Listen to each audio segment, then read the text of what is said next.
പ്രതിപക്ഷ നേതാവ് ശ്രീ പിണറായി വിജയൻ ഈ സംഭവസ്ഥലം സന്ദർശിക്കുകയും അദ്ദേഹം ഉന്നയിച്ച വിഷയമേറെ ഗൗരവതരമാണ്. അതായത് സർക്കാർ ഈ സുരക്ഷാ നിർദ്ദേശങ്ങൾ, സുരക്ഷാ മുന്നൊരുക്കങ്ങൾ സർക്കാർ നൽകിയില്ല എന്നത് ഗുരുതരമായിട്ടുള്ള ആക്ഷേപം സർക്കാരിന് മേൽ ഉയർത്തുന്നുണ്ട്. താങ്കളുടെ ഒരു വിലയിരുത്തലിൽ ഇത് ആരുടെ ഭാഗത്തുനിന്നുണ്ടായ വീഴ്ചയാണ്? ഈ മനുഷ്യക്കുരുതിക്ക് കാരണം യഥാർത്ഥത്തിൽ ആരാണിത്?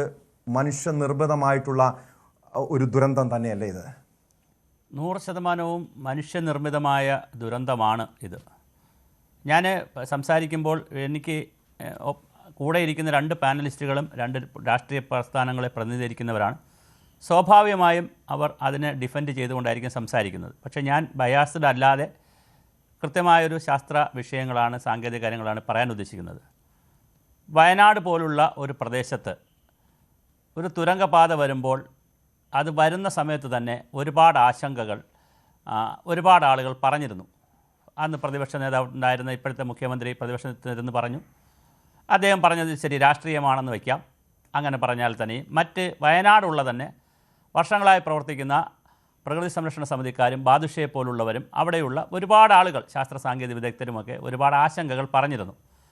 എന്നാൽ ഈ ആശങ്കകളൊന്നും ശരിക്കും അഡ്രസ്സ് ചെയ്തോ എന്ന് കേട്ടാൽ പലപ്പോഴും അത് അഡ്രസ്സ് ചെയ്തില്ല എന്നുള്ളതാണ്. ഒരു കമ്പനിയെ ഏൽപ്പിക്കുന്നു, ഒരു സ്ഥാപനത്തെ ഏൽപ്പിക്കുന്നു, ആ സ്ഥാപനം അവർ EEAയും സോഷ്യൽ ഇമ്പാക്റ്റ് സ്റ്റഡിയും എൻവയോൺമെൻറ്റ് ഇമ്പാക്റ്റ് സ്റ്റഡിയും നടത്തുന്നു. ആ റിപ്പോർട്ട് കൊടുക്കുന്നു. അതിനെ വെച്ചുകൊണ്ട് ക്ലിയറൻസ് കൊടുക്കുന്നു. ഈ ക്ലിയറൻസ് വാങ്ങുമ്പോൾ ആ ക്ലിയറൻസിനകത്ത് ഒരു 60ഓളം കണ്ടീഷൻസ് വെച്ചിട്ടുണ്ടായിരുന്നു. ഈ 60ഓളം കണ്ടീഷൻസ് വെച്ചപ്പോൾ തന്നെ അതിൽ ഒന്നാമത്തെ കണ്ടീഷൻ, ഇത് ലോകത്തിലെ അല്ലെങ്കിൽ കേരളത്തിലെ ഏറ്റവും പരിസ്ഥിതി ദുർബലമായ ഒരു പ്രദേശത്താണ് ഈ പ്രോജക്റ്റ് വരുന്നത് എന്നാണ് ഒന്നാമത്തെ കാര്യം പറയുന്നത്. ആദ്യ സെൻറ്റൻസിന് അങ്ങനെ പറയുന്നത്. അപ്പോൾ ഇൻറ്റൻസീവ് കെയറിൽ കിടക്കുന്ന ഒരു ഭൂമിശാസ്ത്ര യൂണിറ്റിലാണ് ഇത് വരുന്നതെന്ന് പറഞ്ഞിട്ടാണ് പിന്നെ താഴോട്ട് കാര്യങ്ങൾ കുറേ പറയുന്നത്. അപ്പോൾ ഇതെല്ലാം പറഞ്ഞു വന്നപ്പോൾ അന്ന് തന്നെ കുറേ തർക്കവും വിവാദവും ഒക്കെ വന്നിട്ട് ഗവൺമെൻറ് ഒരു പ്രസ്റ്റീജ് പ്രോജക്റ്റായിട്ടാണ് പറഞ്ഞത്. ലോകത്തെല്ലാ രാജ്യങ്ങളിലും ഇതുപോലെ നടത്തുന്ന പ്രോജക്റ്റുകളുണ്ട്. ഇതിനേക്കാൾ ദുർബലമായ സ്ഥലങ്ങളിൽ പ്രോജക്റ്റുകൾ നടത്താറുണ്ട്. പക്ഷേ അങ്ങനെ നടത്തുമ്പോൾ കടലിൻ്റെ അടിയിൽ പ്രോജക്റ്റുള്ള രാജ്യങ്ങളുണ്ട്, പർവ്വതങ്ങളുടെ മുകളിൽ പ്രോജക്റ്റുള്ള രാജ്യങ്ങളുണ്ട്. പക്ഷേ അങ്ങനെയൊക്കെ ചെയ്യുമ്പോൾ ആദ്യം പ്രോജക്റ്റ് തുടങ്ങുന്ന മുമ്പ് ഈ പറയുന്ന പരിസ്ഥിതി ആഘാതവും സോഷ്യൽ ആഘാതവും ഒക്കെ പഠിച്ച് ഒരു നല്ല എക്സ്പേർട്ടിൻ്റെ ഒപ്പീനിയൻ കിട്ടിയിട്ടായിരിക്കും പൊളിറ്റിക്കൽ ഡിറ്റർമിനേഷനോ ഡിസിഷനോ വരുന്നത്.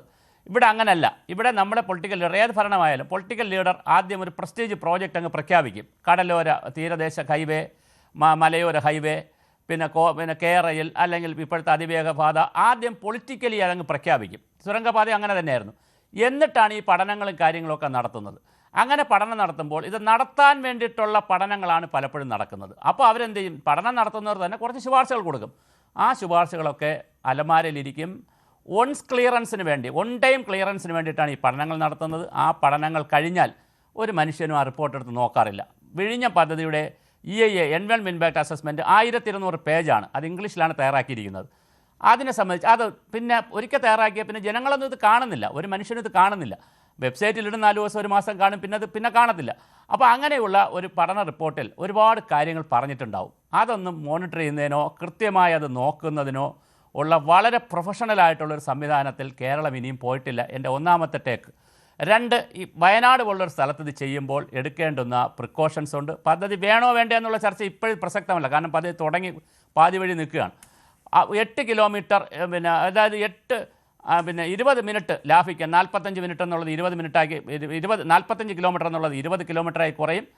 പിന്നെ അതുപോലെ തന്നെ എന്താണ് 1 മണിക്കൂർ എന്നുള്ളത് കുറച്ച് അരമണിക്കൂറായി, ഇങ്ങനെ വളരെ കുറഞ്ഞ ഒരു അട്രാക്ഷനുള്ള പ്രോജക്റ്റാണ്. അതേസമയം താമരശ്ശേരി ചുരത്തിൽ ഒരുപാട് ആളുകൾ, വണ്ടികൾ കിടക്കുന്നു. ഞാനും പലവട്ടം വയനാട് പോയിട്ടുള്ള ആളാണ്. ഈ പർട്ടിക്കുലർ പോയിന്റിൽ തന്നെ ഞാൻ 2 വട്ടം പഠനത്തിനും അല്ലാതെയും പോയിട്ടുള്ള ആളാണ്. ചുരൽമലയിലൊക്കെ പോയിട്ടുള്ള ആളാണ്. അപ്പോൾ അതുകൊണ്ട് തന്നെ അവിടത്തേക്കുള്ള ചുരത്തിലേക്ക് കയറുമ്പോൾ നമ്മൾ പലപ്പോഴും താഴെ ചുരത്തിൽ കുടുങ്ങി കിടന്നിട്ടുണ്ട്.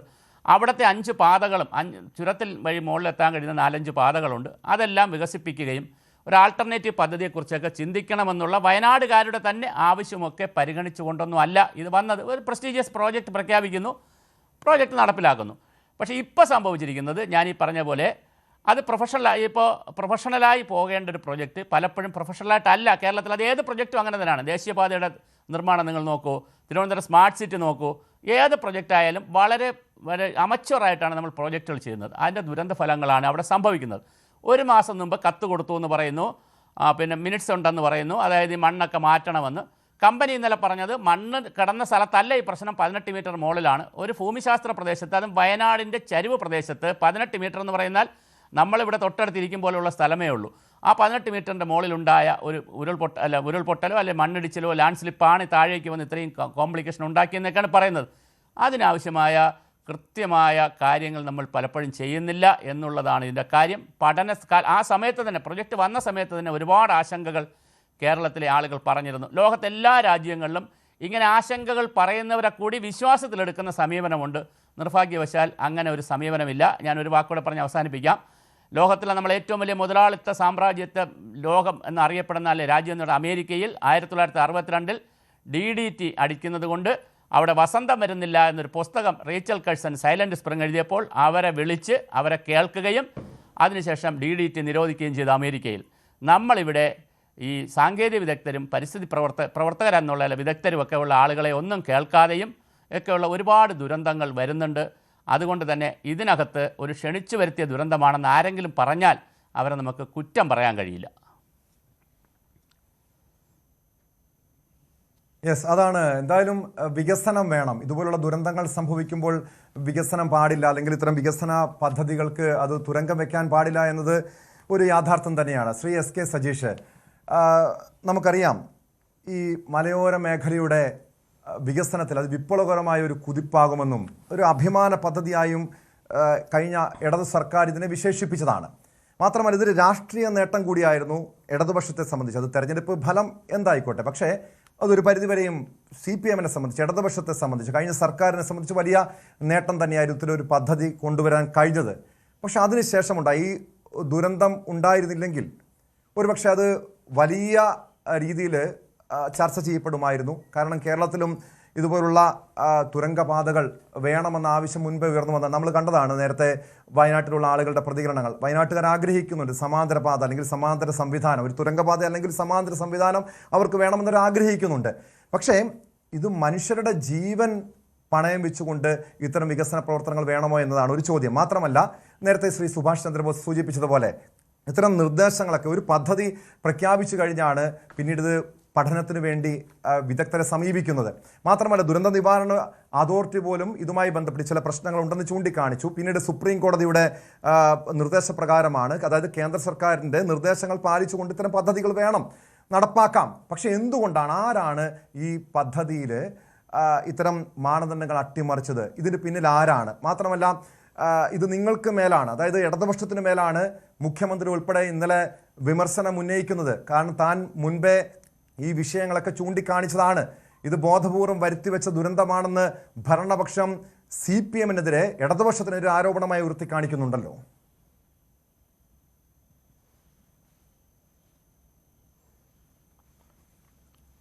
കേൾക്കാമോ? പറയാമല്ലോ. കേൾക്കാം.